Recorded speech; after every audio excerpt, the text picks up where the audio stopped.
Hey, all you Arizona lovers. This is the Finding Arizona podcast, episode number 368. I'm your host, Jose. Thank you so much for listening and watching. We are sitting down with the owner of Pure Edibles. He is fantastic to talk to. His name's Ryan. He was so fantastic to talk to. We got so much more than just Pure Edibles. We got the dispensary. We also got the farm in there. It was so fantastic to get so wealth of knowledge in the cannabis culture that it's fantastic. I hope you guys really enjoyed this episode.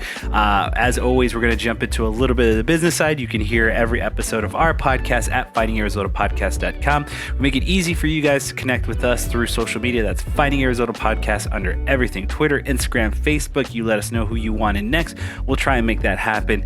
As always, you can watch every episode from now until eternity, as far as we do this, on YouTube under Finding Arizona Podcast.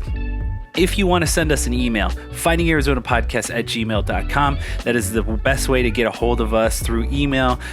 Little update on the business side. We are cranking out these episodes. We have a few more that we need to do. We're also kind of, we took a vacation over to see the grandparents for Atlas, and it was much needed. I was well rested after that, on top of which we actually got to experience something coming up for another client episode, which is massages. I'm very excited to share with you that episode because I actually experienced what the massage that they provide, and it was really great. I'm fully rested. I am very much back in the energy of editing and putting out content more and more. So stay with us. We got more to come. Next up, if you want to just go ahead and follow our vlog blog, that's always available on the website and on YouTube. The vlog is a little bit more of the family side, lets you know what we're going on behind the scenes and what we do with us as a family.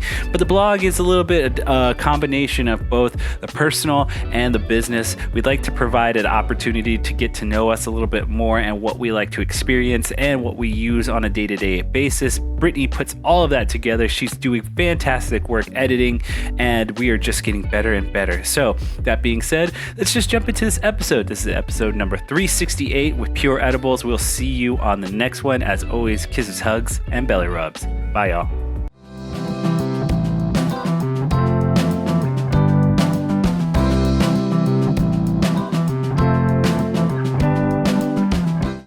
Is a no woman. She's ambitious. She is juggling life. Oh, she is high performing. She's self-made. Definitely busy. Woman supporter. Cares about the rooms that she's going into. Building an empire. Definitely working in a male-dominated industry. She is competitive. And cares about impact. And she's inspired by the word no. Oh, completely relentless. She is self-made. She is a badass.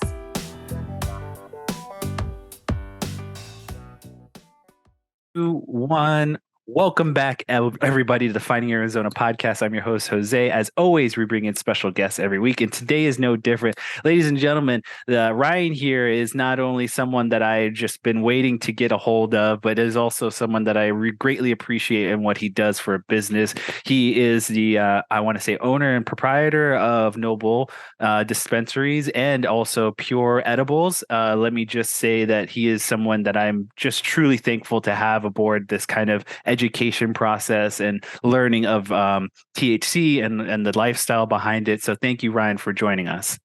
Absolutely. Pleasure to be here. Thank you, Jose, and look forward to a great conversation.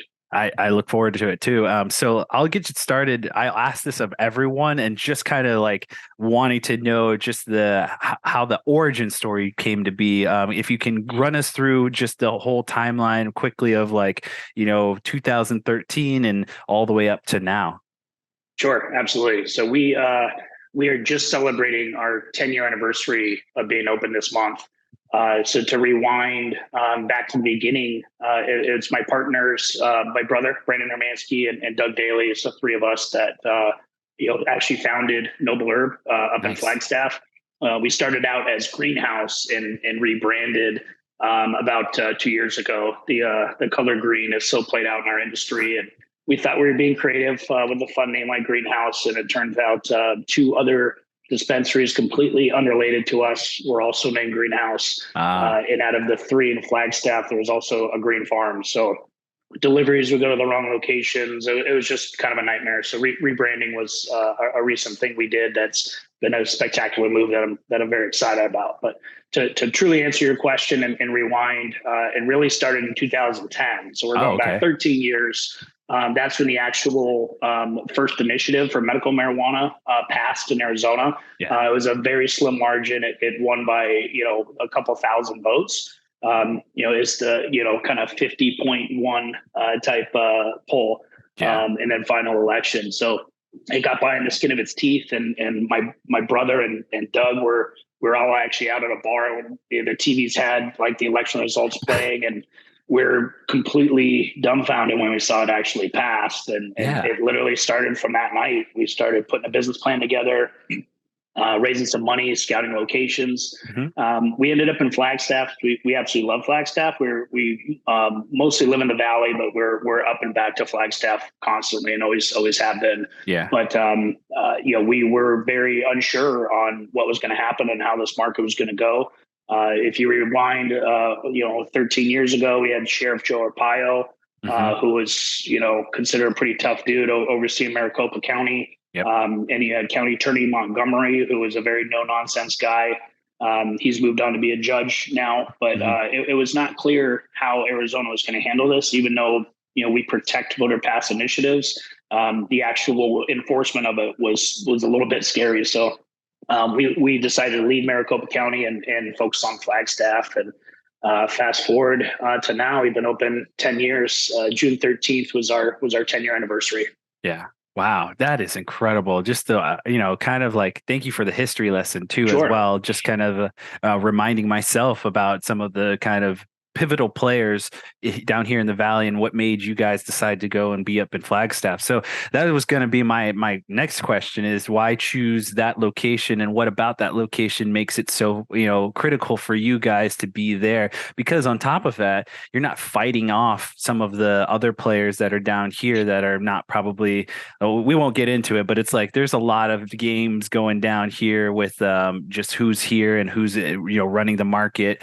But I'd love to just understand kind of like how this played out, and just for you guys, what makes it so critical for you guys to be. I mean, again, I told you off air, I've heard your guys' commercials. You guys are a big player out in Flagstaff. Yeah. So Noble Herb, our dispensary is now located on Route 66. We're right by downtown. We actually just celebrated on July 6th our 1-year anniversary of being at that building. Yeah. So we've been open 10 years total, but at the building that we're in, we did a full remodel, for a full ground up remodel, and that opened a year ago. So we're just celebrating a year at the new location. It's been spectacular. It's really easy to reach from downtown. But Flagstaff as a whole just kind of always had a soft spot in all of our hearts. We've been going to Flagstaff our entire lives. Doug actually spent some time at NAU. So Flagstaff was kind of on our radar as just like an amazing place to open a location. Yeah. It's a college town, so we thought that would be pretty beneficial. Ironically, our average age is well over 50. So although we do see, a good amount of college students, the demographic age-wise is far higher than we expected. Yeah. So there's some give and take of Flagstaff. There's when we were writing that business plan I referenced earlier, the population of Flagstaff was 62,000 people. Okay. You fast forward to now, it's 72,000 people. Got it. So it's a very small town. Arizona in that same time, due to so many people coming from California, has really gone from like 4 million to 8 million. So the state of Arizona has basically doubled in size in the past 13 years since we put that business plan together. Flagstaff's gone up like 10,000 people. Yeah. So it's a pretty landlocked area. There's not a lot of building. It's surrounded by national forests. So all the things that make Flagstaff absolutely beautiful and amazing place to go to and visit also make it challenging to live. Yeah. So it's, the cost of living up there is brutal. It's really tough on our team. We see a lot of people move up because they love Flagstaff, want to kind of escape the Phoenix heat, and then their lease ends and they're back because it's just hard to get by. Yeah. And there's also 3 dispensaries in that small area. So it took some time to really establish ourselves in Flag. Hmm. The first 5 years were legitimately tough. The last 5 have been far better, and really feel like we've done a good job of capturing market share and putting out great products and focusing on the things that are really important to us. Yeah, But absolutely. Flagstaff was welcoming. It was a great place to go to. It was great getting out of Maricopa County and the 100 plus dispensaries that are in Maricopa County, kind of fighting amongst themselves. Yeah, the I think we have a saturation. little bit more chill, laid back attitude up in Flag, which has been great. Yeah. So let me ask you this as, helpful to our kind of this history lesson that we're learning about. And as it's growing and as the market is becoming a more of a saturation down here in the valley, it's like you guys have focused on just the ability to give your customers what they need at a high quality. How much of that has been just the growth of the population? How much of that has just been your guys' testament to your product and things like that? Like, give us a little bit of a breakdown for you guys as the years have progressed along too. Some of the things during COVID, I'd love to understand what are those pivots that you guys had to make to stay afloat? Sure. We've had a mindset on how we want to operate our business. We talk a lot about Flagstaff, but Flagstaff in general, I think the service kind of gets forgotten about at a lot of places compared to the valley. Yeah. So when people are visiting, service can be tough. Minimum wage, everything's exceptionally expensive. So a lot of places are kind of understaffed. The way we want things done is all based off efficiency. Mm-hmm. We respect people's time. We want to get people in. Give them a chance to place an order online and be out of the door with less than a minute. And that happens every day, Friday, Saturday, regardless of the day or how busy we are. We can get people in and out of the door in a very fast pace. Nice. That being said, we're the only dispensary I'm aware of that has a team of 4 people out there just to answer questions. Wow. What's fascinating about our industry is everybody's familiar with marijuana. Mm-hmm. That being said, a lot of people haven't tried it in decades, maybe high school or college, 20, 30, 40 years ago. And now that it's becoming more of a mainstream accepted thing, their friends are trying it, their kids are trying it, they're using it consistently. And people are, basically saying, hey, mom, this is something that has been helping me sleep or helping me, get through the day. And they're reminding them of something they tried decades ago. And so they're coming in and we're helping them with the understanding of what milligrams are, what the metric system is. It sounds funny. Obviously the whole world's using app, but we're not. So when you walk in and you're talking about grams and eighths and, 10 milligrams or 20 milligrams, having to just comfortable, easy conversation with people and explaining how things work is something we pride ourselves on. And just that overall patient education is just a huge part of what we do. Awesome. So it's just one of the many differentiators we have up there in Flag. Yeah, that's wonderful. I mean, again, I just like you said, our families are just kind of like that dynamic of like the upper age group and that generation wanting to now participate and help their sleeping habits, whatever they may be. I know for my mother, she has some illnesses that THC cannabis helps her with that and just helps her through the pain, helps her through that issue. So I am a total advocate for helping yourself and helping curb some of the Western medicine, just kind of pushing on pills and things like that. It's just, this is something more natural. This is something more up the in the pace of what you can bring up in control in your own home and control in your own body and things like that. So thank you again for allowing just to help us understand like your 4 people group that helps them educate the customers that come in. That's wonderful. Now, as I understand, where does Pure Edibles jump into the line of our history tale here? Sure. So you have pretty fun story again. So I mentioned the first 5 years were pretty tough, right? This industry is not a get rich quick scheme. It is not you open up a license and you're a millionaire the next day.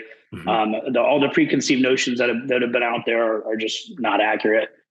So like the first 5 years, for example, Brandon, my brother Brandon, moved to Flagstaff to run and operate the dispensary.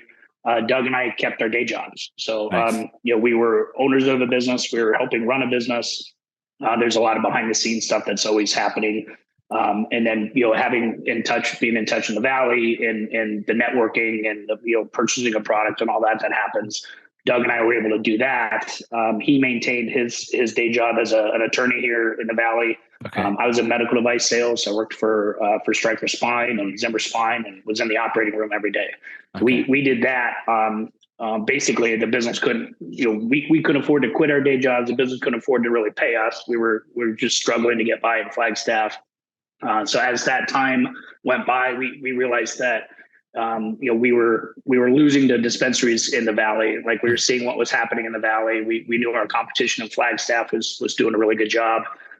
So we wanted to quit our day jobs and focus on this business full time.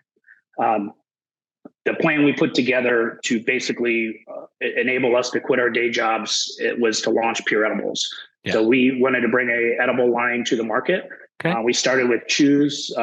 We purchased this machine that it's 100 years old now. It wasn't quite at the time, but it was a saltwater taffy machine.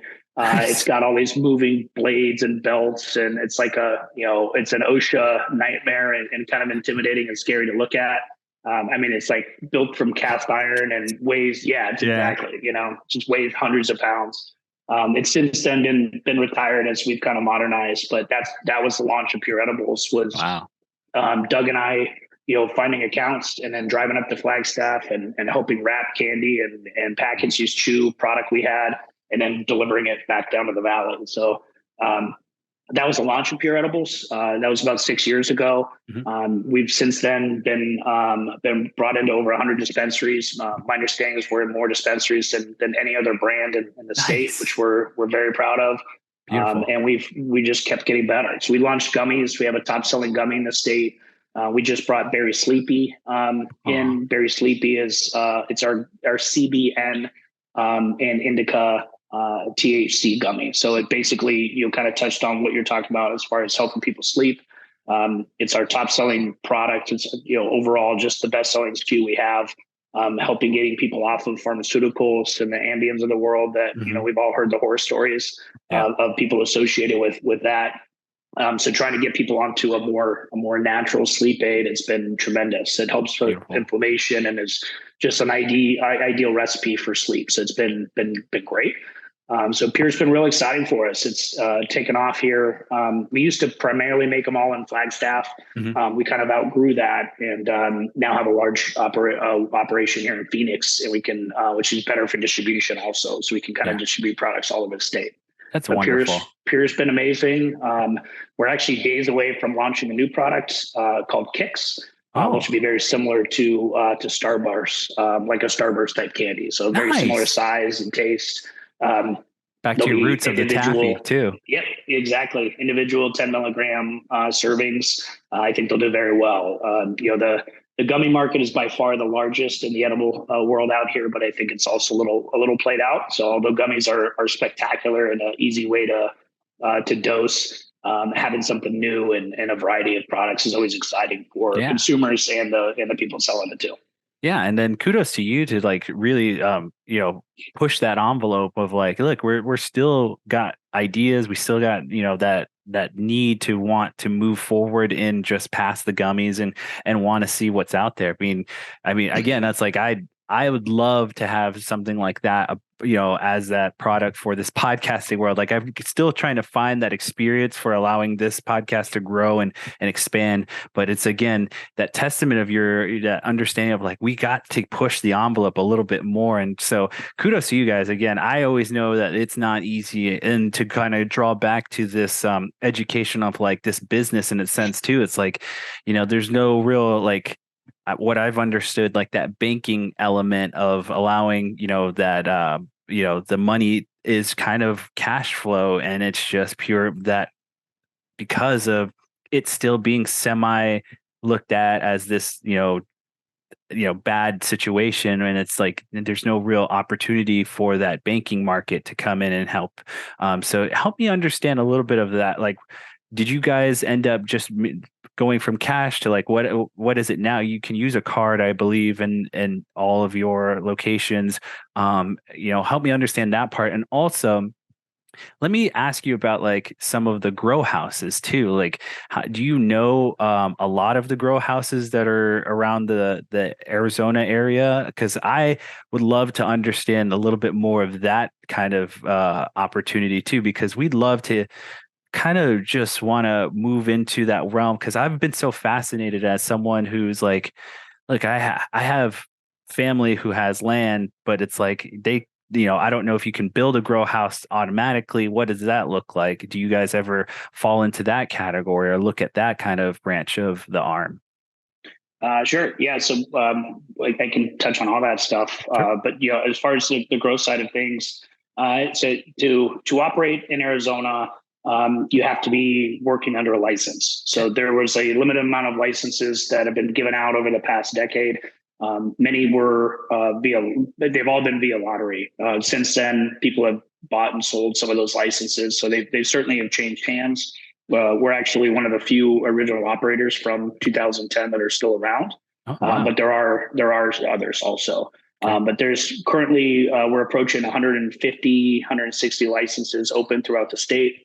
Wow. And then under those licenses, there's been a lot of grow opportunity opening. So you can have up to 2 grows under your license. Hmm. There's a combination of people have their own grow or other people will grow for them under their license. Yeah. So there are hundreds of grows from all different sizes throughout the state that are operating legally and doing things the right way and producing product that is legally then sold back to dispensaries. Okay. Dispensaries can purchase it and then sell it for retail. Yeah. So those are all over the state, so from, Pines in northern Arizona all the way down to the border in Tucson, you're going to have grows kind of all over. Hmm. Combination of indoor, outdoor, greenhouses, hoop houses, like everything you can name. There's people trying and growing it. It's a commodity. It is a interesting world on the grow side. Hmm. Although it is treated like a crop from an agricultural standpoint and, considered a commodity, it's actually exceptionally expensive to grow and to grow it efficiently at the level that people expect here now. It's exceptionally difficult to do. So it's kind of funny if you rewind, in the first few years we were open, we were a pretty tiny dispensary at that point. I think we're definitely one of the largest in the state now, but at that time, we were definitely one of the smallest in the state, and we were lucky if we had 6 or 8 different strains on our shelves. To put things in perspective, now we have 24 at all times. Nice. Plus, there's always different flower specials. We're probably close to 30 available strains on any given day. But when we first opened, you'd have the 8 strains. And people just felt like they were, a kid in candy shop, and it was like Disneyland, walking in there every day and seeing all these options, right? They're used to buying from, their friend or buddy or whatever, who had 1 or 2 options if they're lucky. And then they had 8, and then it was, we had 8. It was amazing. And very quickly within months, it was like, you only have 8 strains here, like I got to go somewhere else that's got more variety. And it's like, dude, 2 months ago, you were ecstatic we had 8. Now it's like, dude, 8's not enough. And fast forward to 10 years later, it's close to 30. So variety's king, but what's happened in the state is people have actually got very good at growing really high quality products. You've seen big names come in from other states that have been doing it for decades, and they brought their expertise out here. Mm-hmm. The quality of flower available in Arizona, I'd put up against anything. We'll certainly always be compared to California, but a lot of those California brands are here and operating legally and growing the right way here. So a lot of those brands are here. So it's hard to say that Cali beats us in every way. They definitely have the history on us. It's probably 100 years of grow experience in California compared to a decade or so here. But the quality product that we have on our shelves right now, I would put up against anything. It's just spectacular. We have 3 tiers in our dispensary, and our tier 3, which is our kind of our most affordable price flower, would have been tier 1 a couple years ago. And now it's been replaced by such better flower. It's just kind of pushed it down, and like the overall, everything on our wall is amazing. It looks beautiful. Depending on what you're looking for, there's certainly high testing flower, well above 30%, which is incredible. Yeah. And then you'll see it range all the way down to that 12 or 14% range. Regardless, it's all frosty. It looks good. It smells great. Fun strain names. We've had thousands of strain names rotate through our dispensary and see new fun ones every day, which is always great. How So great! the grow How fun side's is that? fun.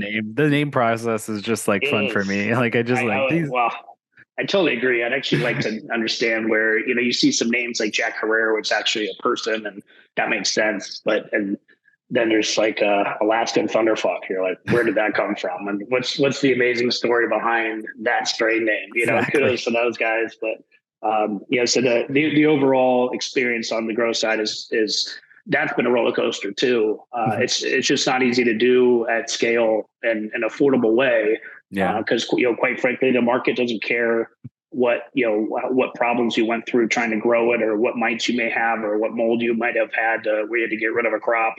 They just want to pay the cheapest price, which with supply and demand economics, we get it. Like that's how it all works. But the actual cost of growing it is exceptionally expensive, and you're seeing a lot of growers struggle to be able to sell their product for what they can grow it for. As the market fluctuates, the cost could be quite a bit lower than what their cost is to grow it. And you're seeing the negative repercussions of that with some farms closing right now. So it's on the farm side, on the growing side, it's been real tough recently. Yeah, I thank you for that insight, because again, I'm just like, I'm so fascinated by again the beginning, end, and middle process of all of this, because at the end of the day, you have those different categories of this whole market that's going around and around and around. And so for me, just to understand it and be visual, I like a wider range, like that big view, because I've just been so enamored by like this big view picture. And so like that is something that I always truly find fascinating, is just like from grower to the actual dispensary and into your hands, like what does that process look like, and what is it, kind of understanding, who are the big players and things like that. I mean, again, I just like that, the whole idea of like you can grow something and it, you can use it and sell it. So it's like it's just this whole dynamic of like it's a constant circle. So I am so fascinated by it. So thank you again for giving us the insight behind that and just kind of having fun with that. I'd love to look towards the future now and just kind of get some goals out of you, and just help me understand not only from Noble's side but the pure edibles, like what are some of the things that maybe our viewers can help you achieve for this year or next year in the business. Sure. I'd say overall we're at kind of just a really fun time. So I've touched on, we've been open 10 years. We've spent a majority of those 10 years under construction of some capacity. Yeah. But it was getting the initial retail location of Flagstaff, the first location built out, was a time consuming, expensive project. And, we spent the next few years like kind of always tweaking and remodeling that to adjust to patient flow and bigger customer base, and, more POS stations, and trying to just accommodate our growing customer base. Okay. Then we started the farm project. So our farm is in Camp Verde.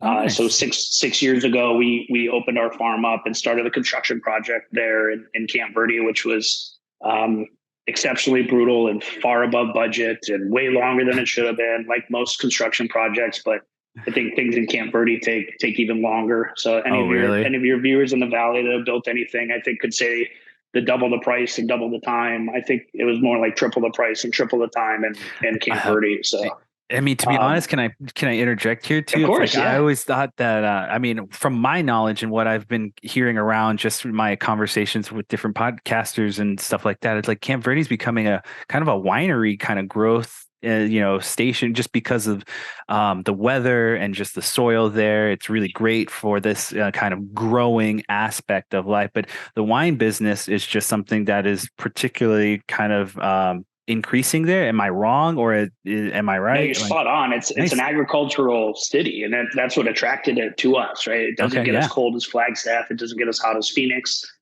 Geographically, like you're close to I-17, which is great, especially for us when we have a retail location in Flagstaff. Being in close proximity to Flagstaff made all the sense. And it's the challenges of Flagstaff weather means growing in Flagstaff is a little bit too difficult. You pretty much have to go all indoors, which skyrockets that cost we were talking about. So the Everest brand, which is our flower brand and concentrates, it's all grown in Camp Verde. We have a huge a head house. It's like 10,000 square feet to do all the processing and trimming, and that's where all our mom plants live and our clones are taken. So it's just a truly professional building built out for our needs after quite a bit of experience in the time. Yeah. On a side note, we were at one point we were pretty jealous of the 20,000-30,000 square foot indoor grows. If you rewind like 10 years ago, and if we had the money, that's the route we would have gone. But we didn't have the money, so we didn't build it out. Yeah. And we had to start much smaller, and we made all our mistakes and learned on a much smaller operation, which although we were envious of these huge locations, we realized after about 5 or 6 years from ready to start the farm that the 20,000-30,000 square foot indoor grows are just not the way to go. Like the cost of growing flower in that environment is so expensive. The HVAC costs and stuff are just brutal. So having a farm and being able to grow in more of a hybrid environment. So we use state of the art greenhouses. So our roofs are basically glass. So we have all the benefits of indoor, the climate controlled, the AC, the blackout curtains, everything you need to grow top tier 1 quality flower in Arizona. But we also have some naturally produced sunlight, which helps kind of keep our costs way down. Yeah. So that's just a helpful part of being in Camp Verde. Nice. Yeah. So Camp Verde's been overall, it's a very good choice to be out there. But the construction side of things was brutal. So that construction just ended literally like 6 months ago. So our farm operation's done. We went through that entire remodel and build out and Flagstaff on Route 66. That was a year and a half of construction. So we're at a time now where we're finally there's no construction going on. And it's a really nice feeling. We're really just making sure we have the best possible retail location in Flagstaff. Making sure Everest as a flower brand starts to become wholesale available. And that's Beautiful. Kind of a new push for us. So we're moving towards the wholesaling of flower and then Pure, just expanding Pure and the SKUs of Pure, bringing on some new products. We'll have 1,000 milligram tins for the medical market. So it's a tin of gummies. There's 10 gummies in it. It's 100 milligram gummy, but there's 10 of those. So it's 1,000 milligram pack. The medical market has drastically shrunk, but the 15 to 20% of people that have kept their medical marijuana cards, those people need the real high dose stuff. So there's been a demand switch to having more high dose products. So Pure is right there. We'll have those SKUs out in the Valley here in the next couple of weeks. Nice. And then I mentioned the Kicks before, which is our Starburst like product. Those will be launching here in about 30 days or less. So it's going to be a busy summer. That's where our effort has gone, is really on the wholesale side. Yeah. We're very happy with where we are up in Route 66 and with Noble Herb. So we're turning our attention kind of the wholesale market and making sure Pure and Everest are doing the best possible job we can. Was that your decision, or like between the three of you, like, to kind of first let's do our flower and then into like, was this whole kind of planned out ahead of time by you three to kind of make this like, let's get as much as we can to get our name out, get our product more established and well known, and then we'll move into this wholesale kind of medical where, I mean, let's be honest, like the need is more of like the need, what it needs, like that high dosage. Was that kind of like the overall goal plan of like setting this in place of like all these different tactics? Yeah, so we, Brandon, Doug, and I work closely on just long-term forecasting and strategies. I've been part of the Arizona Dispensary Association the entire 10 years we've been around. Okay. So I have a lot of good insight, a lot of good data on what's happening. Nice. I'm speaking with a ton of people as far as the Arizona Dispensary Association represents about 80% of the open dispensaries in the state. Yeah. So we're having ongoing, meetings, trying to get the ownership and executives together, understand how Arizona is doing compared to other states. What are we seeing? What problems are happening in other states that could be coming here? Yeah. So we're always trying to just gather as much data and information as we can so we can kind of make those decisions.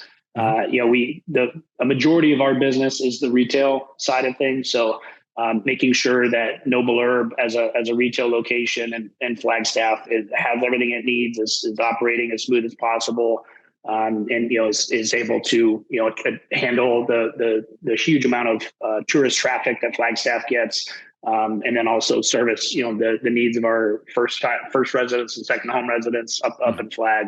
That's always been like kind of a top priority. As we reach levels that we were very comfortable with and happy with the output and products we're selling and the experience we're creating in Flag, it definitely was enabled us to turn our attention to Everest as a flower and concentrate brand and pure. Nice. So it was never just like doing one. We were always working on all of them. But as things get to a level in one spot, we can turn attention and focus and really kind of uplift other parts. But we're never turning our back on any part of it. But it was I think that dispensary build out was key. It happened at a crucial time as going on during COVID and all that fun. So making sure that went really smooth was huge for us. Now that that's done and behind us, we can really turn like full attention onto some other stuff though. Yeah. How beautiful though of a story of like, just kind of like, okay, we've got A, now we have A, B, and C. We already know what they look like, or we have plans for it.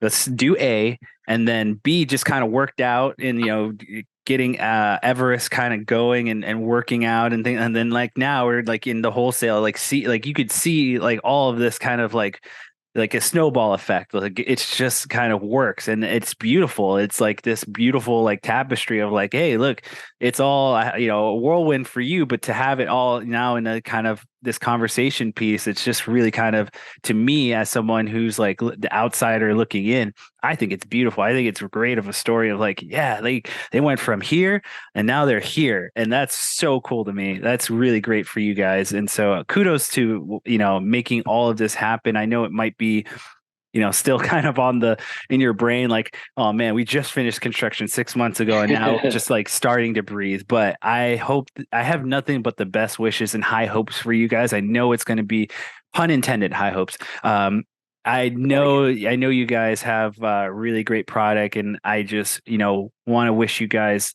the total best of luck. And I know you guys are going to do great things in the future and help out the state a little bit more, educating it, understanding the cannabis market and cannabis culture. All of it to say, I appreciate you for sharing this story, and we're reaching towards the end here. I know it's kind of a fast-paced conversation, but I leave the end for you to let everyone know where they can find you online, your social media handles. This is your time to promote. Go ahead, Ryan. Sure. Yeah, absolutely. We're exceptionally easy to find. So from the retail side, Noble Herb is our location. We are located in Flagstaff on Route 66. When you're driving up I-17, the last billboard coming into town, that's us. Just as a friendly reminder to come say hi. Anybody over 21, any adults over 21 can come into a retail dispensary with ID and purchase marijuana related products. There's limits to what you can purchase, but anybody over 21 can come in. So the days of needing a medical card are over. Access is far easier for adults. So stop in and see us. Pure Edibles is our edible line. You can find Pure in more dispensaries than anybody else. So we're in just about every dispensary in the Valley and throughout the state. So if you can't find us there, you're not at the right dispensary. So I'd recommend checking out someplace else. We're in all the best for sure. For sure. So Pure Edibles is a full line of gummies, chews, and soon to be kicks, our newest Starburst product. Those are can be found online under pureedibles.com. But basically any store in the state is going to carry those products, so you should have no problem finding us there. And keep an eye out for Everest concentrates and flowers. So that's our flower, all grown in house. We have a variety of not only flower products, concentrates, but also more of like the joint side, and the infused joints is our newest stuff that we're launching. You'll be seeing that just about everywhere pretty soon too.